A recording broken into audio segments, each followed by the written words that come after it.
Good afternoon. Welcome to today's program, The Passion Conversation, The Importance of Proper Marketing Techniques. I'm Julie Miller, Editor-in-Chief for Addiction Professional.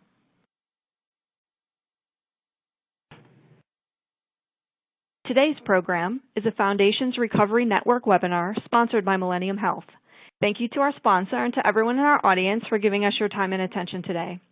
Before we get started, we do have a few details. You'll notice that each window on your screen can be moved by clicking and dragging, or you can enlarge and minimize it by clicking on the icons in the top right corner of each window. Also, please use the Q&A area to the right of the slides to submit a question at any time. You don't have to wait until the presentation's over to do that.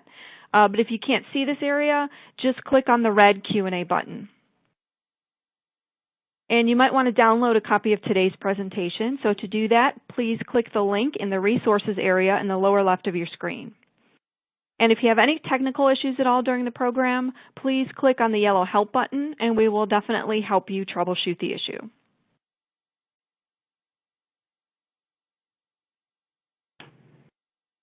And finally, you can also tweet during today's webinar. Just click on the blue Twitter icon at the bottom of your screen. Then click Post and Authorize to log into your Twitter account and begin sharing automatically at the event hashtag #APLiveWebinar.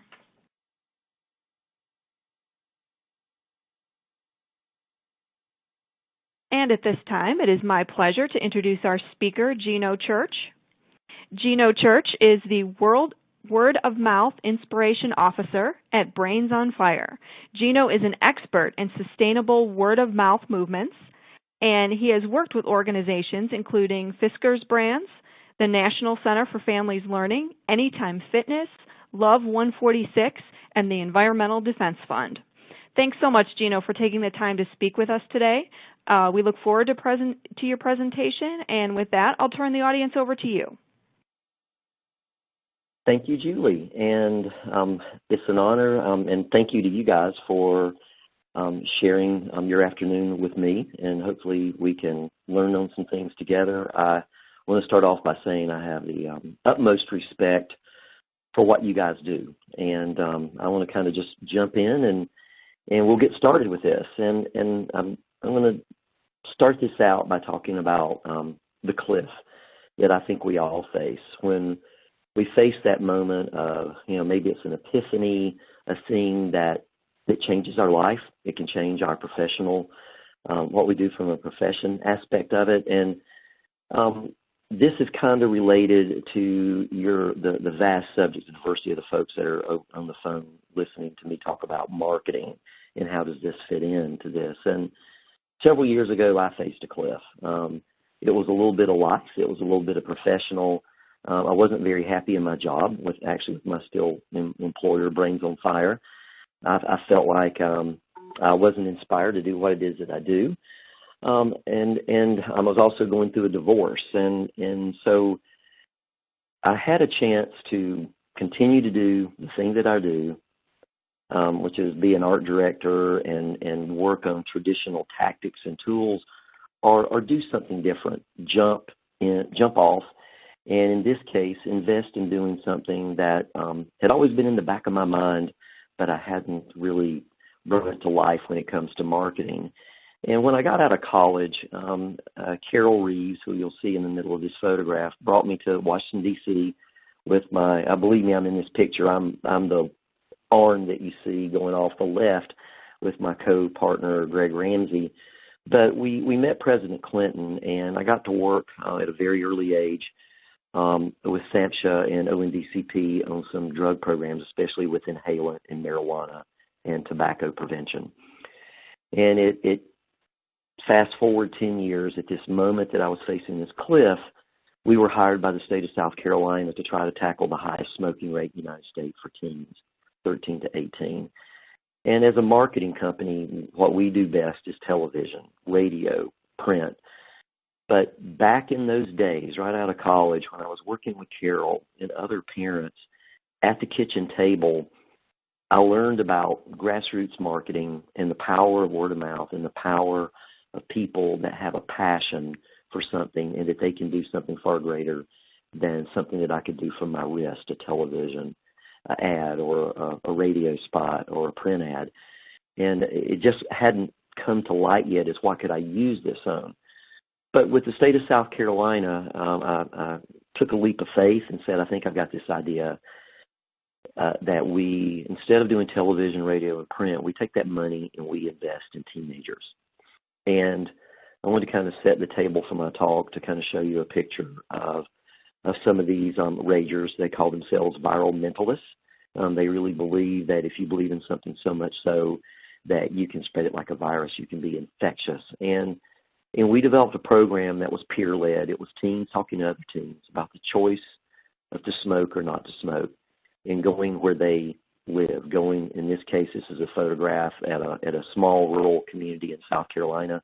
If you want to get to where people are and students are on Friday night, you go to high school football games.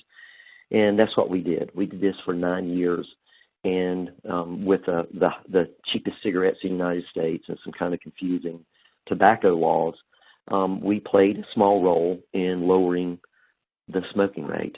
And it wasn't Brains on Fire. It was these kids being empowered to take the message of choice and educating their friends, parents, whoever that they came in touch with about the dangers of tobacco. They didn't preach about it. They talked about the choice. And this changed the way we did work. So today, Brains on Fire is a little bit different. This is the flag that we fly. It's one of the rituals that we do off of our building. And our client base today is very unique. It is a 50-50 mix of for-profit and not-for-profit. It's working with Foundations Recovery Network, to Colonial Williamsburg, to National Centers for Families Learning, to BMW, to Anytime Fitness, to Best Buy, to Fiskars. And so we have this really just a really lucky, blessed place to be, to where we get to work for clients that really believe in making a difference and that's adding value to the people that they serve. So I want to also just do a little bit of I guess I'm not trying to say go and sell our book, but just to kind of tell you that we've written 2 books. Brains on Fire was the first book. Our second book, which is a little over a year and a half old, is The Passion Conversation. And what I'm going to talk with you about is really about the second book, and that's The Passion Conversation today. So my role at Brains on Fire is to go out and dig and find the story. And everyone has a story. Every person inside of an organization and the people that you serve have a story. And that's nothing new. But when it comes to marketing, we've forgotten that. We believe for some reason that our role and our job is to get people to talk about us, to where reality is our role is to get them to talk about themselves. And that's how you get people to talk and share and connect with people for you. So everyone has a story, and we really don't need to forget that. We also have to have empathy and be empathetic and have empathy-driven strategies, not sympathy-driven strategies. These images that you see are images that I take that I'm very lucky to get to travel the world to work and to speak. And these are some images from Tokyo when I walked out and walked in the footsteps of others, and it was uncomfortable at times, but you learn from that. And that's my role with my clients. That could be that I'm in Tucson, Arizona, and I'm a white Southern guy talking to 33 Hispanic moms that I have to have an interpreter, but by golly, we find a way to share our soul and dig in and find out what's going on with family learning and literacy and understanding the dreams that they have for their kids. So that's what I do. I dig into that.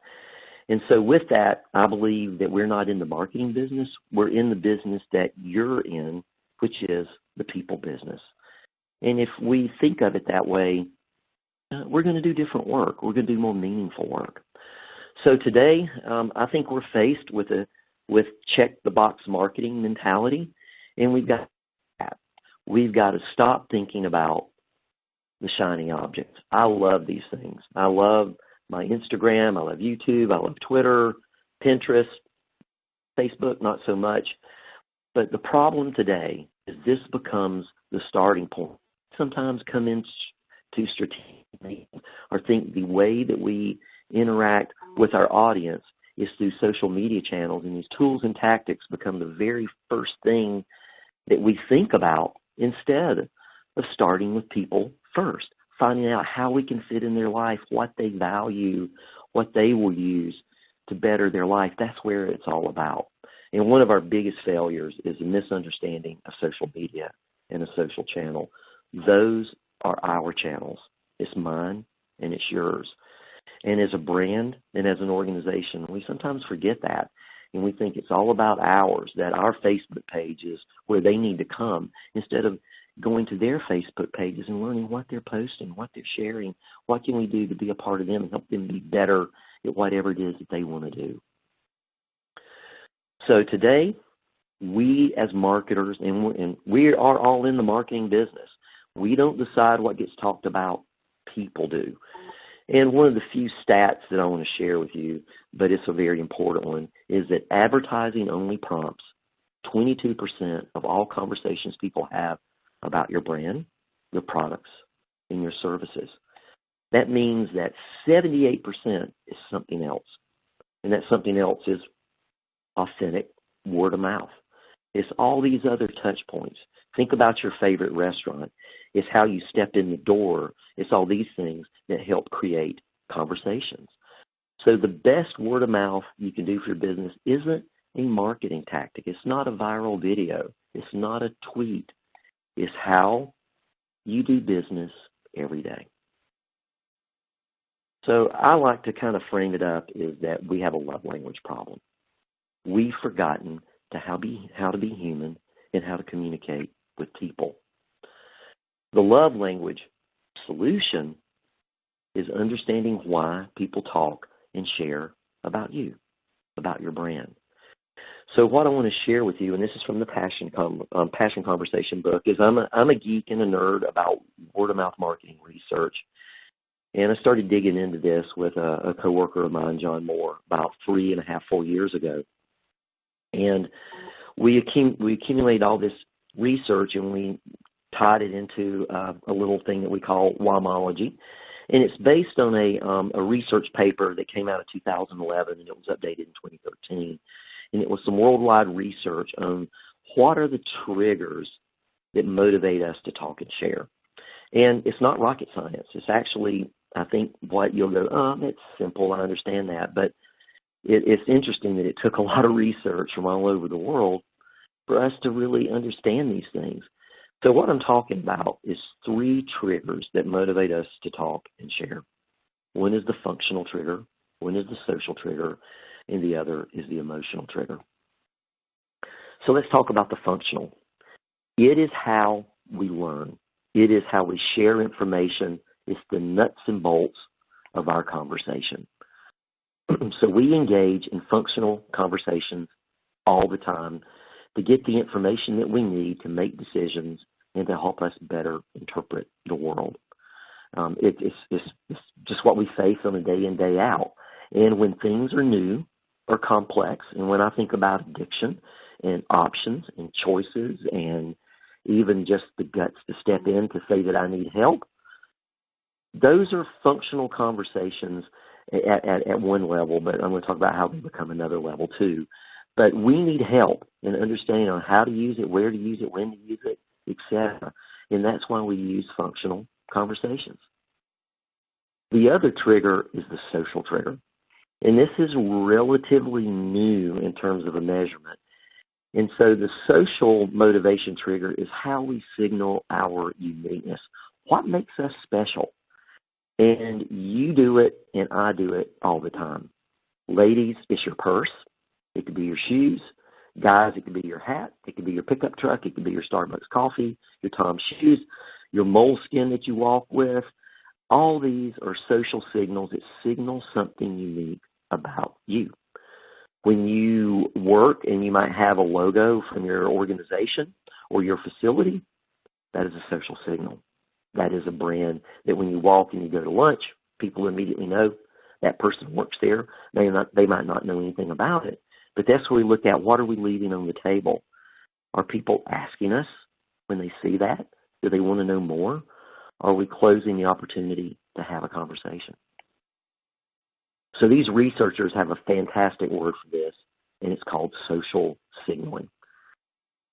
So we engage in these social conversations, these signals to impress people, express how unique we are, and increase our reputation.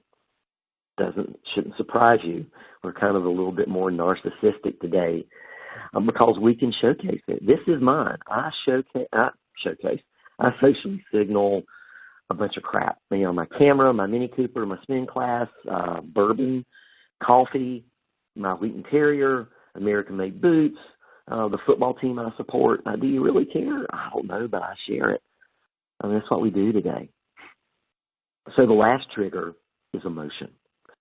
Showing emotions like love, hate, shock, awe, laugh, cry. Notice there's nothing in between there. So today what this comes down to is that, think about the emotions that when you're excited and you love something and when you're disgusted and you can't stand something. So brands that evoke a strong emotion are the ones that are the most likely to be talked about.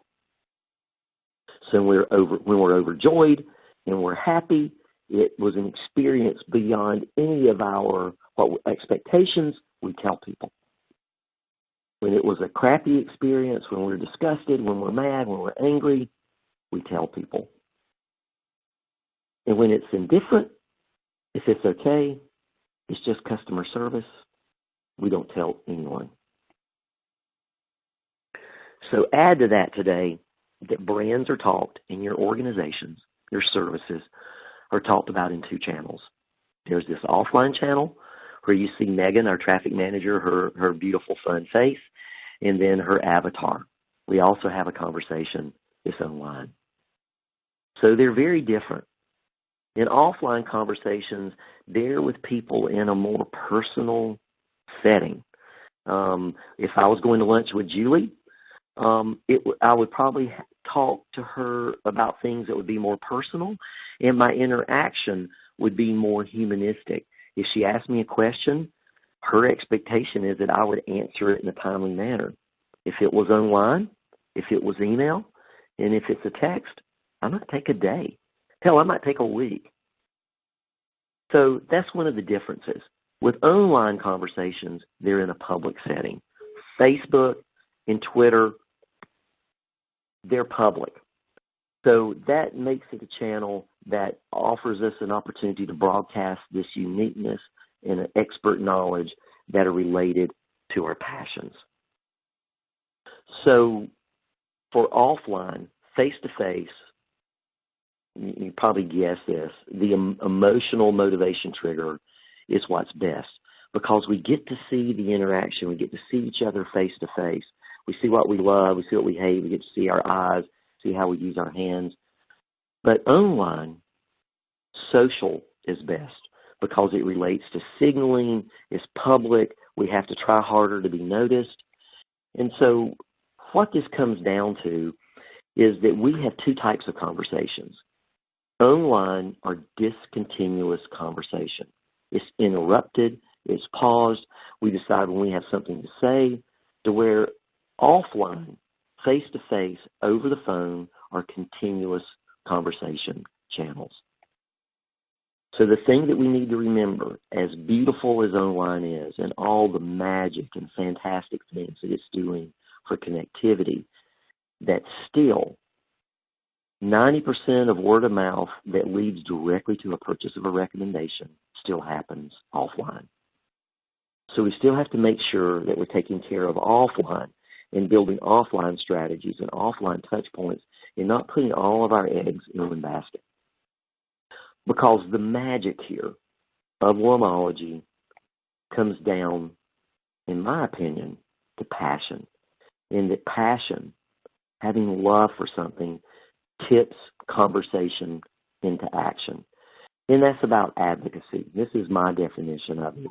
But advocacy inspires us to share our love, our passion for an idea, a cause, a product, or a brand, so much so that we become a living messenger. We become one of those rage kids, a environmentalist that fights the cool factor to smoke and do all these other things that they could do, to take a Friday night and go out and talk to other kids about whether to smoke or not, to take control of their life.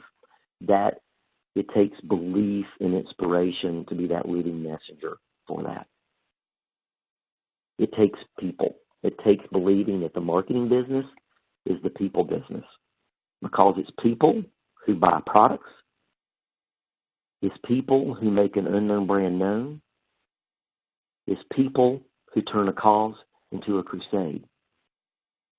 So if we're in the people business, then we're in the love business. I know Facebook wants us to be in the like business, but I don't think we get very far, and the research has told us that like is not a good place to be. So passion is that vital element. It's kind of like destiny. It's like peanut butter and jelly. It's that thing that you didn't know you wanted till you found it, and you can't be without it for the rest of your life. And so passion, when you think about it as a word, is not something you own. Passion is something you pass on to someone else, unless you're the most selfish person in the world, and I don't think you are. So when you think about marketing today, if we change it from being about getting our message out to being about a way to find the shared passions that we have between our brand, our organization, and our services, and those people that we serve, it's going to be meaningful for both parties. It comes down, in my opinion, to think about ourselves in marketing and in doing business as being storytellers and being a matchmaker. And if we think of marketing as matchmaking, it's a game changer, in my opinion. So your company, your organization is the people, is the stories that people tell about it. I got ahead of myself. So I want to share with you a couple of stories that we call them love stories, and they're some of our clients. And one of them is going to be FRN, Foundations Recovery Network, and how we started working with those fantastic, beautiful people. Lee Pepper ran into him at a social media conference years ago, and he heard me speak about Fiskars and the Fisketeers. That Fiskars is a scissor company. They make orange handle scissors. You probably have it in your kitchen drawer. Your kids, that was probably the first scissor they ever used. They saw what we did with Rage and with teens, and we got kind of working at a corporate level through them when they asked us if we could build a community for crafters and scrapbookers. And they had a little bit of an engagement problem in that they were considered a mill consulting proper of that industry. And so we found a way to build a community where we turned over a community to 4 women. And it changed the organization. It changed how they did research and development. So Lee heard me tell that story and said, I believe there's an opportunity here to have a different type of conversation around recovery. And so we did what we do, and we do anthropology, we do insight research, and we dig in. That's Lee down on the far left there, that we spent several days, actually a couple of different visits of going in at Foundation Recovery's offices as well as their facilities from Palm Springs to Memphis, back to Nashville. And we dug in and talked to folks that were on calls, to people that worked in facilities, to folks that worked in administration, you name it, and as well as going out and talking to folks that were in different types of programs and recovery programs, actually in our hometown in Greenville, South Carolina, with a program there called Favor. Some of you might be aware of it. But we do this with every client. We walk in their shoes. We try to do empathetic strategies so that we know and we learn from this. And we learned a lot of amazing things. We learned a lot about the belief of Foundations Recovery Network and their programs and what they're able to do. But we're able to actually look and see what's going on and see what's going on in a facility with being able to kind of like walk around. We didn't speak to patients, but we got to walk around and get under our fingernails, so to speak. And we also did a lot of competitive research. And And it was really interesting at the time that a lot of folks, when you talked about addiction and recovery, people talked about their facilities. And granted, it's expensive. It's expensive to go to a facility. And I'll say this and to tell you from a personal perspective, I have a daughter that was a runaway at 13 that had a felony drug conviction at 16. Thank goodness she is now on the right path for 2 straight years, and at 19 going on to 20, she is, I think, in a good spot in her life, and facilities like this play an important role for people. The problem is getting people to step forward, to step into the light and ask for help. And sometimes it's not them. It's somebody else. So we know that there's a lot of people in need for addiction. And the unfortunate thing is very few seek it. So what do we do to solve that problem? How do we reframe that conversation? And I'm on the board of a local drug coalition, so this is something that I'm not in the weeds like you guys are, but as a marketer and as a communicator and as a person, it's touched my life in a ton of ways. And so when we had this opportunity to work here, it really was a wonderful opportunity to go about looking at reframing this conversation. And some of the practices that we talked about are functional, social, and emotional. What do we do to bring that in and use it in a way to do something, to talk about changing the conversation from talking about addiction to talking about recovery? So we landed on an idea of heroes in recovery. Not the fact of celebrating that because you're in recovery, you're a hero, but the everyday acts that it takes to be in recovery. As a person that loves somebody, as me being a dad to a daughter, what am I willing to step? My actions, I don't want to say that they were heroic, but I guess they were. But a lot of things happen that causes people to get into the steps of recovery. A lot of people take place. Have we built a web to collect that and welcome that and help break the stigma related to this? So what you see here is an identity that every one of these letters was built from a real person's story. And so our goal was to build this community using these initial ambassadors that stood for all these letters. Some of these were people that went to a Foundations Recovery facility, worked there, or heard about this and asked to become a member and be a leader of this. They reached out and they became the story of each one of these letters. And I'll kind of go back and let you kind of see this again for a minute. So the folks that I just showed you, their stories are tied to each one of these letters. And so our goal here was to take addiction and to take recovery and bring it out of the darkness. And we knew there was some issues with that, but find a way to bring it to light so that we're there for that person at midnight on the internet, Googling stuff, to where they see some hope, they see some light, and they have a place to connect. And that's on there in a lot of ways. You'll see a lot of commercials that run on television late at night. But we had a thought, Lee did and his team did, and Foundations Recovery Network did, that we could look at doing this a little bit different. So our goal was to get people to come out into the light and tell their story. And we did a lot of different things in doing that. We did one of our lead heroes in recovery did a road trip and collected a bunch of stories to help kickstart this. And because somebody's got to start, and you've got to take down the barriers of fear for people when you're doing something so different as this. But some interesting things happened because some language started to happen. It really changed things. And so Break the Stigma on this shirt is really about breaking the stigma so that people can talk about it and not feel ashamed or any number of things that could come up for that.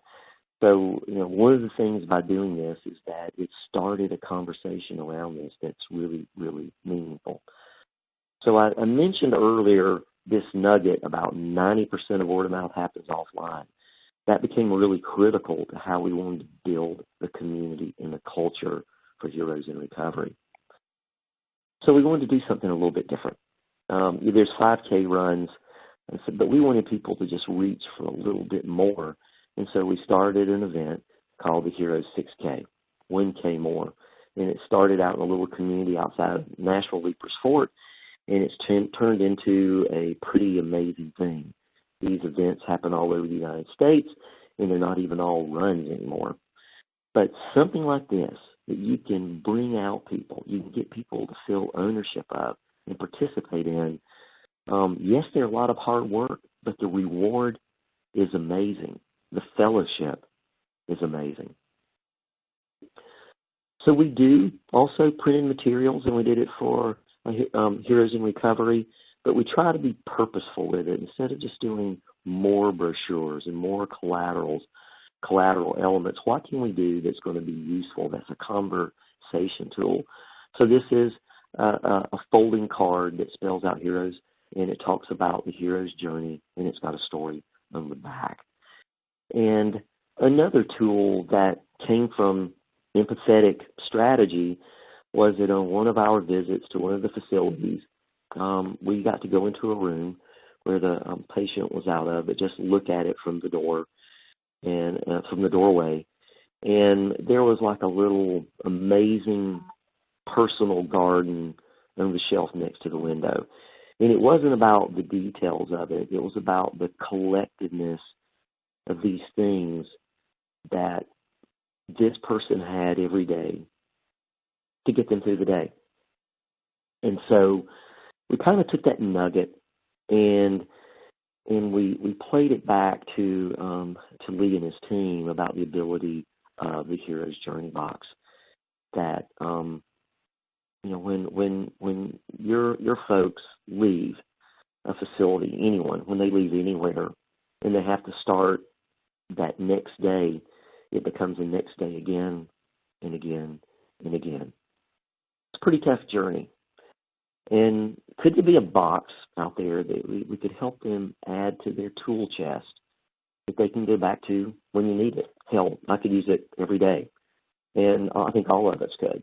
And so that's one of those things that we learned by insight and walking in people's footsteps. Today, there's well over 700 stories that have been shared in Heroes in Recovery. That's pretty friggin' amazing. Because, in the beginning, there was some pushback. There were some people that were afraid to tell their story. It belonged in a closed meeting. It belonged in this. It belonged in that. But if you want to help people and you want to be out there to help people in need, we need to build a web out there so people can find it on their prime time, not on our prime time. So there's been very explosive. I think Lee and Foundations are very happy with the website growth. And I think one interesting thing, is in what happened from that. The sponsored 6K events that have taken off, and that alumni have now joined into this. There's been an increase in alumni referral growth, and that's what you want. You want that word of mouth. That's authentic, honest, and it's relatable to people. So that's our dream. That's what we want. So I'm going to switch gears as we get down the home stretch, and I want to introduce you to a friend and a client of Brains on Fire. His name is Rob Morris, and Rob came to us with two problems. The first problem that he had, that he was having to look for a marketing, branding, identity company, was that the name of his organization was Justice for Children International, and he was facing a cease and desist from another organization. They didn't do the same thing, but they had the same name. And so he had to change their name. And his other problem, much like what you guys have, there's a problem that you face. There's a challenge with the people that you're trying to help, robs is sex slavery, and child exploitation. And I don't know if you know this, but the horrific statistic here is that 2 children every minute are sold into slavery. So Rob and Justice for Children International really didn't have much money, but they reached out to us. He got on a plane. He flew from New Haven, Connecticut to Greenville, South Carolina, and he said, I'd like to tell you our story. So I would like to share that story with you. So Rob, on a trip to the Philippines years ago, had to pretend to be the very thing that he despised. And that was a grown man going into a brothel to choose a young girl between 8 to 12 years old to have sex with. I don't know if you know much about the brothels in the Philippines, or if you've seen a 60-minute or an investigative report on it, but the way those brothels work is all the men gather in this one room. And there's a small window on one wall, and you look through that window, and on the other side of the window are all these young girls in red dresses sitting around a television, and they all have a number on them. The sad thing is, they're gathered around this television watching, of all things, cartoons. And as Rob looked through this window, through this sea of other men that were doing the same thing, none of these young girls would make eye contact. But this one girl. And this one girl kept looking back at the window.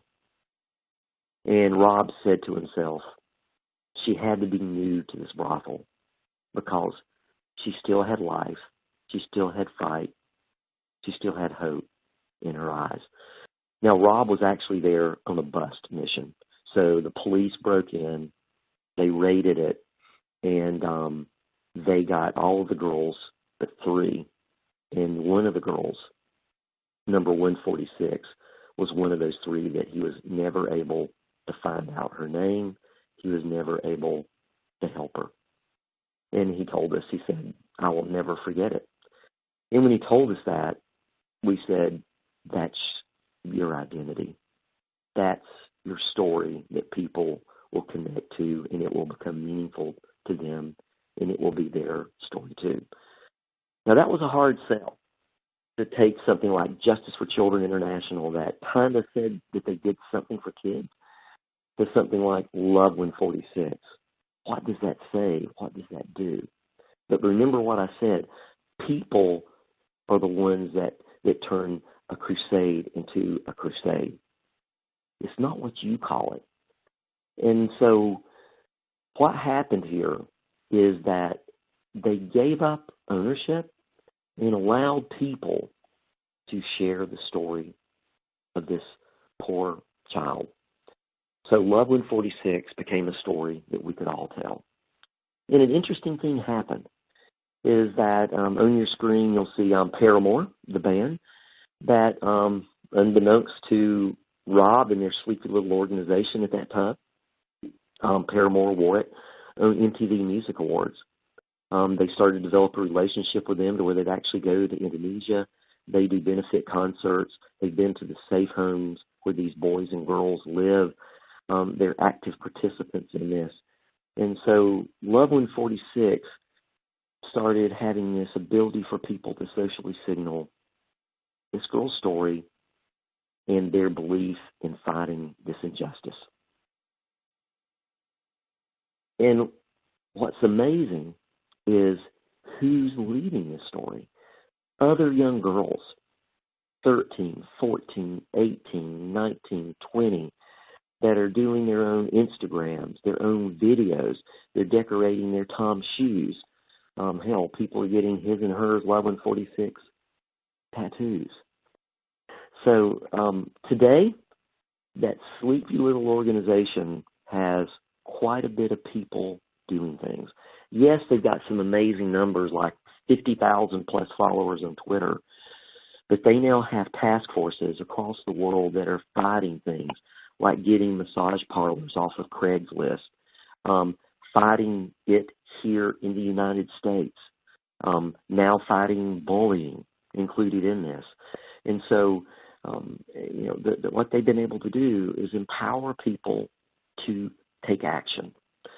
Like Michelle Fong, who last year did a YouTube video, again on her own, about Remember the Girl, where she asked people to write Loveland 46 on their hand. And you can see here that just the viralness of this has gotten over 2 million views on this one YouTube video. And it's because she owned the message and asked people to take it on to be their message. They're not holding it tight as a brand. That is just their story, that they're the only collective person that knows enough about this to be able to do it. So giving up ownership is tough. We fight that challenge every day with our clients. But if you can find a way to do a little bit of it. My sister runs a brain and spinal rehab center. She's fighting with our state yearly to build an ambassador program of her patients and their families. And the folks that fund it just don't see the value in it. And it's really, really sad. Your people, your constituents, your employees have a value and a benefit. Do you let their story out? Do you let them share their passion? What do you do there? So Rob famously says, he didn't come up with this, but it's a damn good slogan, is a movement is not a spasm of passion. It's what that we do today. We find something that we care about, we Facebook it, we tweet it, we Instagram it, we think we've done with it. We let out a big sigh. Oh, but that's bull. If we really want to make a difference, the things that you're doing every day, we need to find a way to bring people together. We need to do a collective shout. So I'm on my last run here before we get to Q&A, so hopefully I won't go too fast. So I do want to touch on community and why I love community. Is that community connects the unconnected every single day. A community will rally people around your belief, your ideas, your values. Community today, we've had to let it be hijacked by marketing to where we automatically think it's a platform, it's a place.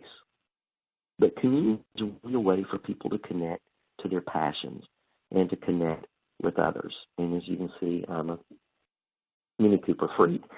And so Mini Cooper is my community too. A community is defined by people who give a damn, sometimes even more than you do on the inside. You just got to look at those hand raisers, reach out to them, and empower them. So I'll close by that the core of the passion conversation is getting people to talk about them and not you. Our job is sparking the passion within a person. So my question is, what do you want to inspire? What do you really want to inspire? We have to have a lot of honest talk with our clients that we must invest in people. And if we do that first, they will then invest in the brand. And so I'm going to stop, and I think I might be a little bit early, but that's okay. I never do that. But sorry, my rush. I was a little bit rushed in the beginning. It's what happens when you're out of your environment. I'm talking to you from a beautiful hotel room in Raleigh, North Carolina. But I hope this inspired something. I'd love to. Any question you've got, shoot at me. Tell me I'm full of craziness, or if there's something I can do to help you, I would love to help. So, Julie, let's Q&A.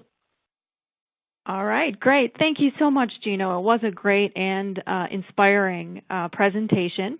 But before we get to the Q&A portion of today's event, I'd like to hand things over to Melanie Melcher from Foundations. She has a few words from our sponsor. Melanie? Thanks, Julie. Here at Foundations Recovery Network, our grassroots movement called Heroes in Recovery has a simple mission: to eliminate the social stigma that keeps addicted individuals from seeking help, to share stories of recovery for the purpose of encouragement and inspiration, and to create an engaged, sober community that empowers people to get involved, give back, and live healthy, active lives.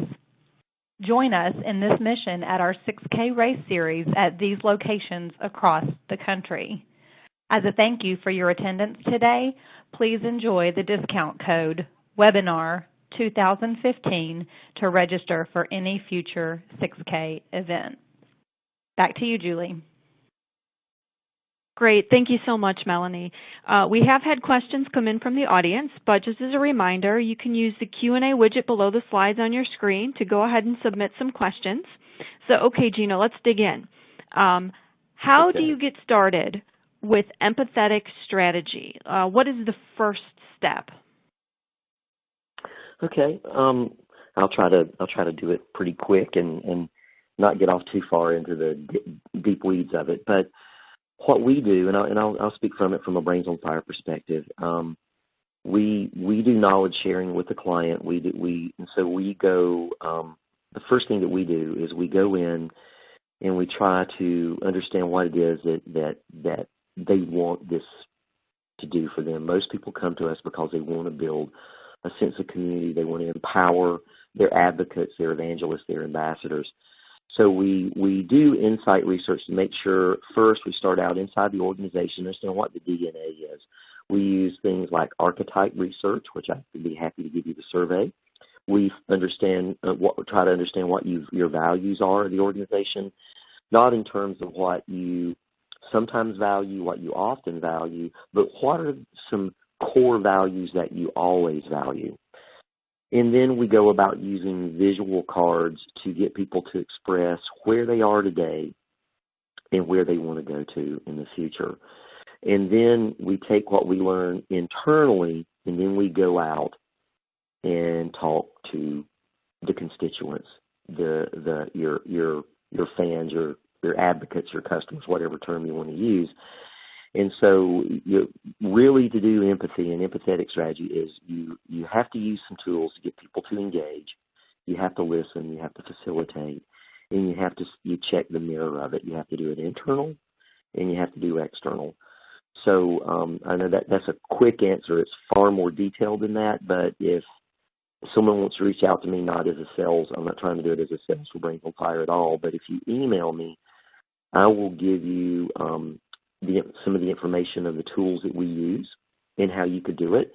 I can give you 2 exercises that you can print out as PDFs and do it yourself. The values exercise is insanely enlightening, and it's really interesting to see what different teams value inside an organization because there becomes a lot of debate and discuss to do that.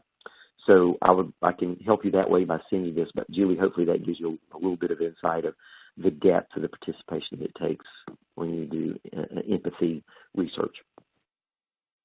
Great. And someone in our audience asks, how are you able to connect to people one-on-one when there are so many to engage and only so many staff members to connect with them? Yeah, don't we all face that problem? Well, I think it goes into that is that we have to make every interaction count. And I don't know the person that asked this question, the amount of interaction in the caseloads or whatever it may be. I could understand it could be overwhelming. Our point of view with social media, and I know we're not really necessarily speaking to that, but I'm using that as a reference, is that every comment is a gift. And so some of the programs that we run, like Wonderopolis.org, which can have 700, 800 comments from kids a day in elementary school, in middle school, is we try to answer them. And so I know that part of it is what we put out there as an expectation for an interaction. But I do think if we don't find a way to make connections when we can't learn from that and better learn the values, what are the people that we serve are seeking, and how does that float back up to the organization. But there's a lot of, I just stayed at the Omni Parker House in Boston for a business trip. They have tons of people that stay at that hotel. I got 4 emails before I went there from their loyalty ambassador. Her name is Kate Carlson, to make sure if I had any special requests for my room. Now, I'm an Omni regular, but I probably stay at an Omni 6 or 7 times a year, so I'm not some Uber customer. But I had these interactions that were personable, and it made a huge difference. So you got to find a way that fits in your business to, in my opinion, make a great experience, because that's what you're going to get talked about. There's no easy answer with that, Julie. So I know I didn't answer it for that person, but it is a reality. But we need to find a way to where when the opportunity's there, we can't make an excuse not to do it and not to make a touch. Great. And our next question is actually somewhat related, so I think we'll have an opportunity to expand even further. So besides staffing, for a small organization that needs to reach a broad market, how do you do that with limited resources? And I believe this individual in the audience is asking about limited financial resources for a small organization. How do we stretch that dollar and get the most out of our limited resources? Well, that's a great question, and I would say most of our clients, they don't have big budgets. If they did, they probably would make the mistake of going down the traditional marketing path. I think if you have limited financial resources and you're a small organization, it's even more critical for you to really understand where you need to put your money. And I have no idea what what from a marketing or a business end or from a staffing end that you need to do. But even an organization that Brains on Fire, we have 30 people, 2 offices, one in Greenville, South Carolina, one in LA. And we have to continually make sure that we invest in ourselves, that we know what we're doing, that we know our DNA, we know the experience that we need to deliver. And we need to understand that everyone on that team, especially if you've got a small team, believes in it, knows it, and that's what you need almost before you get out of the gate.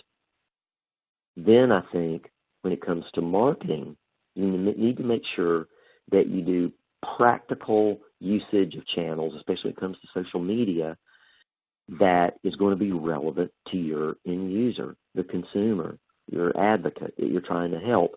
And so you need to find out where they are so that you don't spend your money going places that they're not.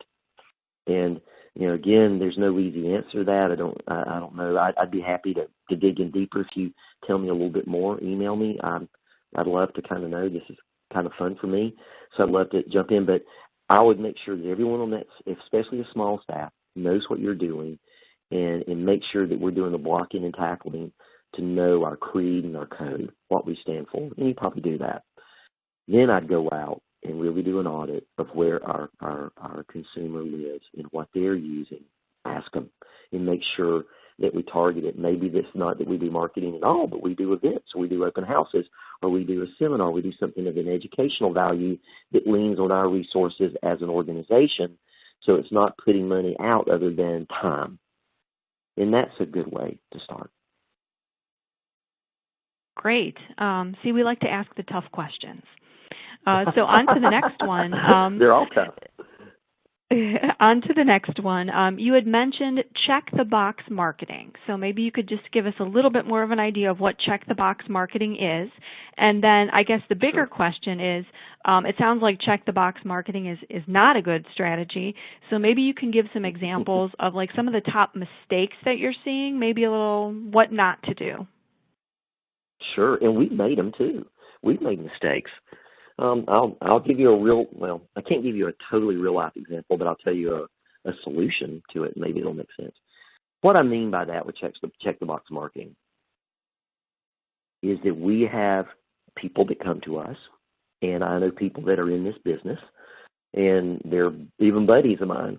And sometimes we get caught up and enamored with the things that we see that are cool. So we say, okay, we need to come up with a Facebook strategy to engage our customers. Well, do we even know that they're there? We need to come up with a way to get families to engage in more learning opportunities. So let's start a Pinterest page. So that's what I mean by check-the-box marketing. We see a tactic up there, and we pull it off the shelf. Or we see another person's best practice, and we pull that off and let that become our next practice. And we don't even know if it fits into the life or if it fits the DNA of our brand and our customers. So I guess that, Julie, I'm trying to go back to the second end of that question. So where I was going to go with that, I can't. We've made some mistakes to where we made assumptions that people want a certain type of relationship in content because they told us that's what they wanted. And that's the danger. One of the dangers when you do go out and you talk to people is people tell you what they know. They don't know what they need if it's not there. Your job is to take what they say they need and get an understanding enough to help them be that better person or better at what they want to be. If you're an addict or you're like my daughter who does want a better life, my job is to help her have a better life. So what is it that I can do to do that? So with family literacy and family learning, we went out and we talked to moms and dads, single moms, single dads, grandparents raising kids, white collar, blue collar. They told us they wanted to be told. They wanted us to share with them what they could do. Well, in reality, they didn't want a check-off list. They didn't want, well, you can go to the grocery store, you can do mathematics with prices and do this. That is boring, and you didn't tell me anything I didn't know, and it's not inspiring me. So we went back, and we flipped it to where we changed the program to where it's starting really soon. You can start to see it on Instagram if you do hashtag family trails. And we started an exploration for families that adventure is where they learn. Now, that adventure could just be going to the park. It could be going to McDonald's. But sometimes, I guess the learning of this, Julie, is don't go in and be enamored with especially a social media tool and think of it as a tactic, because you're not addressing the issue of what that person, you're seeing a person taking a picture of something on Instagram, so it's going to become our new strategy, we're going to do Instagram. Well, they were using Instagram because they want to be a better chef. Look at how I baked this beautiful pie. Help me make a better pie. And so we get, by doing this check-off list, we don't find a way for really connect and add value and make that person better and greater. So I hope that helped. Absolutely. No, fantastic. That made a lot of sense. And this has been a great conversation, but unfortunately that is all the time that we have for questions today. So we would like to remind everyone in our, I know, right? We would like to remind everyone in our audience that if you enjoyed today's webinar, please join us again on Thursday, April 30th, 2015 at 1 o'clock Eastern Time for another Addiction Professional webinar sponsored by Foundations Recovery Network along with Millennium Health. And that one will be titled Relapse and Recovery, Where Treatment Should Focus. It will be presented by Dr. David Gore. A link will appear on your screen in just a moment for you to register for that program. And you can also register for the event by clicking on the purple Register for Next AP Webinar sponsored by Foundations widget at the bottom right of the screen. And I definitely want to thank Geno Church once again for a really excellent presentation and really good conversation today.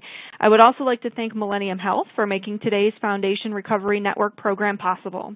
And finally, thank you to everyone in our audience for participating today. We do hope you'll join us again in the future for another Addiction Professional webinar.